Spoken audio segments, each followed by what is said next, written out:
और देश की राजधानी दिल्ली के बाद अब आपको महाराष्ट्र का हाल दिखाते हैं। महाराष्ट्र में अनलॉक की प्रक्रिया शुरू हो रही है, लेकिन इसे 5 लेवल में बांटा गया है महाराष्ट्र के जिलों को, जिसके हिसाब से पाबंदियां हटेंगी। यानी 5 के चरण जिसके तहत महाराष्ट्र में अनलॉक की प्रक्रिया शुरू होगी। महाराष्ट्र वो राज्य है जहां पर सबसे ज्यादा कोरोना का संकट दिखाई दिया।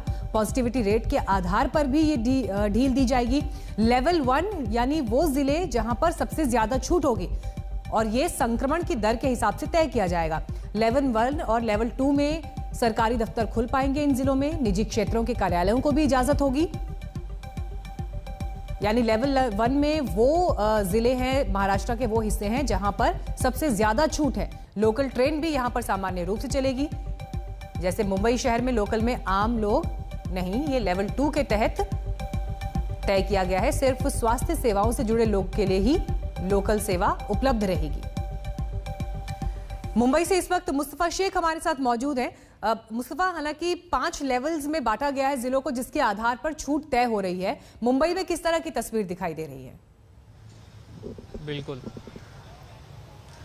जी, बिल्कुल। मुंबई में एकदम धीरे से आप कह सकते हैं कि अनलॉक की प्रक्रिया है वो शुरू की जा रही है और सिर्फ दुकानें खुल रही हैं, वो भी वीक डेज पर खुल रही हैं दोपहर के 4 बजे तक। इस वक्त दादर मार्केट में हम मौजूद हैं। यहाँ पर आप देखेंगे धीरे धीरे दुकानें जो हैं वो खुल रही हैं। थिएटर्स और मॉल पूरी तरह से मुंबई में बंद है। आम लोगों को ट्रेन में ट्रेवल करने की अनुमति नहीं है। एसेंशियल सर्विस की दुकानें हैं वो भी सिर्फ 4 बजे तक ही दोपहर में खुली गई है, लेकिन फर्क इतना है कि वो संडे और सैटरडे के दिन भी खुली रह सकती हैं।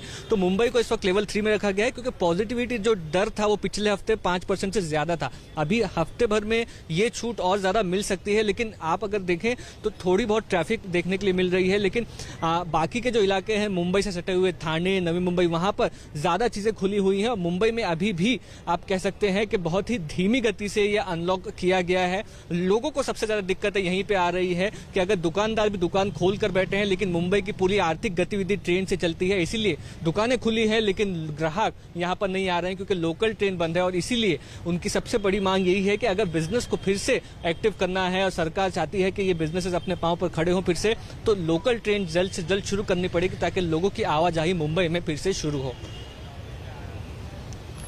तो महाराष्ट्र की तस्वीर हम आपको दिखा रहे हैं। अब आपको मध्य प्रदेश के भी आंकड़े हम दिखा देते हैं। मध्य प्रदेश में बीते 24 घंटे में 735 केसेस सामने आए हैं। ठीक होने वाले लोगों की संख्या 1934 है और 42 लोगों की मौत हुई है। ये मध्य प्रदेश में बीते 24 घंटे का आंकड़ा आपको हम दिखा रहे हैं संक्रमण का। लेकिन किस तरह की पाबंदियों को लेकर इंतजाम वहां पर है, इस पर और डिटेल्स के लिए सीधे हम चलते हैं भोपाल। हमारे संवाददाता रवीश हमारे साथ इस वक्त मौजूद हैं। रवीश, क्या परिस्थितियां हैं, किस हिसाब से छूट यहां पर लोगों को दी जाएगी? अभी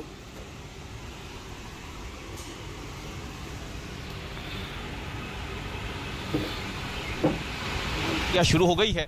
और अगर हम बात करते हैं राजधानी भोपाल में या फिर मध्य प्रदेश के तमाम वो शहर जहां पे संक्रमण की रफ्तार बहुत ज़्यादा हो गई थी, वहां पर भी 15 जून तक के लिए छूट तो दी गई है, लेकिन कई सारे प्रतिबंध अभी भी बने हुए हैं। मसलन जो सलून है वो अभी नहीं खुलेंगे। इसके अलावा जिम है, मॉल्स हैं, सिनेमा घर हैं, स्विमिंग पूल हैं, ये तमाम जगहें अभी बंद रहेंगी। रेस्टोरेंट खुलेंगे ज़रूर, लेकिन भोपाल की अगर हम बात करें या फिर मध्य प्रदेश के उन शहरों की जहाँ पे पॉजिटिविटी रेट ज़्यादा थी, 15 जून तक के लिए वहाँ पे रेस्टोरेंट में सिर्फ टेक होम डिलीवरी तक के ही विकल्प उपलब्ध रहेंगे। यानी आप रेस्टोरेंट में बैठ के खाना नहीं खा सकते। धार्मिक स्थान खुल जरूर गए हैं, लेकिन सीमित लोगों को ही दर्शन की अनुमति फिलहाल है। कई शहर ऐसे हैं जहां पे अभी धार्मिक स्थान भी नहीं खुले गए हैं। दरअसल मध्य प्रदेश में इस बार इस तरीके से नियम बनाए गए थे कोरोना कर्फ्यू के दौरान कि राज्य शासन एक साथ सभी शहरों के लिए नियम ना बना करके उन जिलों के कलेक्टरों को क्राइसिस मैनेजमेंट ग्रुप के जरिए ये छूट दी गई थी, उन्हें ये शक्ति दी गई थी, अधिकार दिए गए थे कि वो अपने जिले की स्थिति को देखते हुए नियम बनाएं। इसलिए अलग अलग जिलों में संक्रमण की जो रफ्तार थी उसको देखते हुए 1 जून से अनलॉक की प्रक्रिया शुरू हुई, लेकिन इसमें 15 जून तक के लिए अभी कई सारे प्रतिबंध है जिसका भी हमने जिक्र किया। हालांकि किराना की दुकानें खुल चुकी हैं जो बीते करीब 55 दिनों तक बंद रही थी।